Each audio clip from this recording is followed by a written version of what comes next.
Ready na sila magtulog. Hi guys, good evening. Ayan na yung mag-best friend.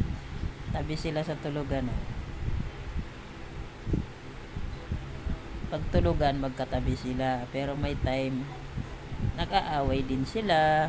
Pero ayan o, pagtulugan, bati sila. Magkatabi pa, mga busog na po yan. Everyday po sila naliligo ngayon kasi mainit. Kaunting ligo lang para mapreskuhan.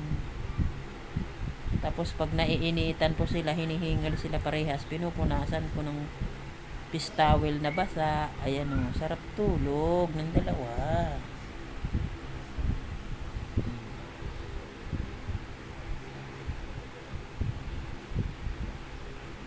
Kumain na po sila ng dinner. Ang ulam nila ay atay ng baboy, inihaw.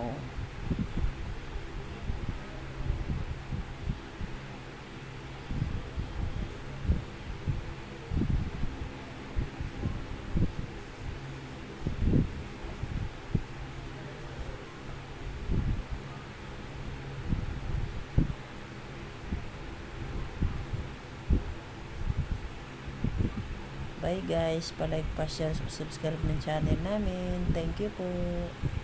See you next vlog. Bye bye. Good evening po.